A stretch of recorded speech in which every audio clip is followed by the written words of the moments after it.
The big question that's on everyone's mind and has been for some time now is the end of your career, which is coming up. And of course, the big question about Croke Park, will it happen, won't it happen? What can you tell us? Yeah, well, all I can say is that the meeting a few weeks ago with my promoter, Eddie Hearn and Brian Peters, and they had an amazing meeting with Croke Park. It was a very positive meeting.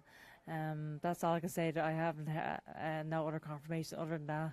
But I know that the meeting went very, very well, and from my perspective, it would be an absolute dream to end my career in Croke Park. It feels like the only way to wrap it up, really.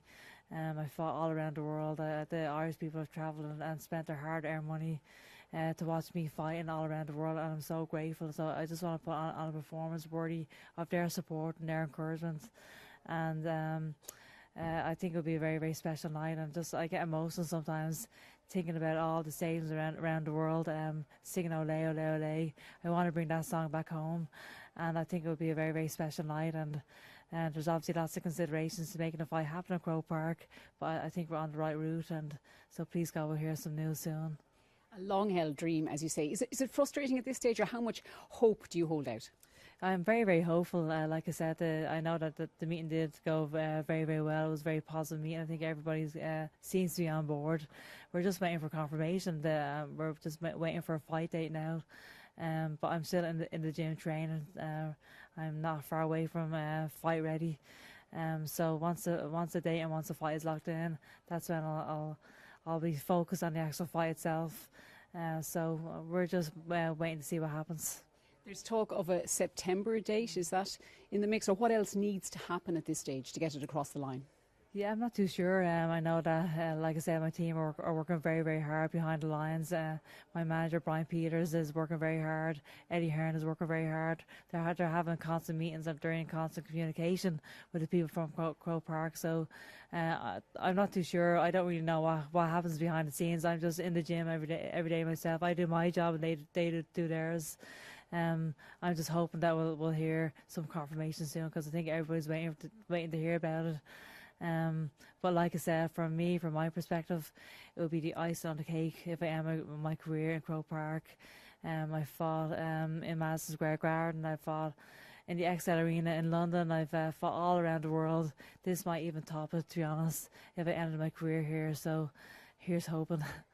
Is it a case of Croke Park or nowhere? I think so. Yeah, Croke Park or nowhere for me. If it doesn't happen, it'll be very, very disappointing. But just the thoughts of seeing all the tricolours, 80,000 people in Croke Park for my farewell fight. Can I get any better than that? That would be very, very special. Those are the scenes you've dreamed of. If it wasn't to happen, are you saying that that's it? We've seen the last of you already? I don't know if anything else interests me, to be honest. There's not much else to go after. I felt that even in my last fight against Serrano, it felt different after that fight. It felt like a sense of closure. It felt like a sense of fullness to the journey. It was weird. Usually after every fight, I'm thinking about the next milestone or the next level. But after Serrano, the last fight, I was thinking, what else is there to go after? The only thing that would really interest me is a Croke Park fight. I felt like I was passing on the baton in a certain aspect, but I remember even speaking to my family the next morning at breakfast, saying that this journey is coming to an end, and we sat around the breakfast table just crying about all the amazing nights we had as a family on this amazing journey. So we're hoping for one last night in Croke Park as a family, as a nation, and it gives me goosebumps even thinking about it.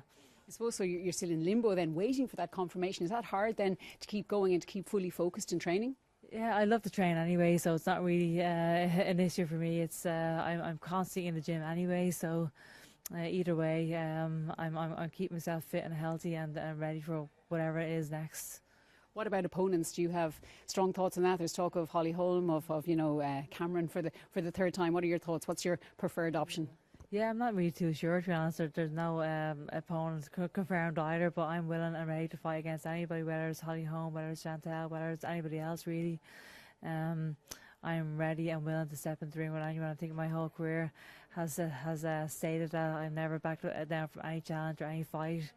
I think that's why I've been involved in so many exciting fights throughout my whole career. So I still have the heart for those big battles one last time. So we'll see what happens. As the end does approach, how tough is this transition going to be for you to live a life outside of the ring after this just extraordinary career? Yeah, I don't think it'll be tough for me, to be honest. I'm going to look back on this journey with a heart full of gratitude and looking back on all the amazing memories that I've had, all the amazing people that I've met along the way. I think I'm just going to look back and say, wow, what an amazing journey, what a privilege it was to represent my country in these amazing arenas and boxing on the biggest stages in the world. It's been a phenomenal journey and I'm so grateful for it. But now it's time to move on to the next journey. And I'm very, very excited about what's to come next as well. I have so many exciting projects in the works, the likes of my new product, Physique, which is my new brand, my healthy soda, co-created with Sisu, Ashton and Brian McGann. They're amazing people, amazing innovators, and here we are. I love that word game changer. I think I was a game changer in my own sport, and this healthy soda is going to be a game changer in the drinks industry. So I'm so excited to see where that's going to go. So this is your first sort of step into that sort of post-retirement life, this business entrepreneurial side? Yeah, exactly. Yeah, it's obviously two very different arenas, but a lot of the characteristics are very, very similar. I'm willing to work hard. I'm willing to pick myself up after setbacks. I'm going to humble myself under failure. I'm willing, and I know the competition. I'm willing to work harder and go further. But then, Ashton and Brian themselves, all the CSU team, they're incredible. Their expertise are they're just experts in their own field, really. And so I bring my set of skills, they bring theirs, and together we're going to create fantastic products.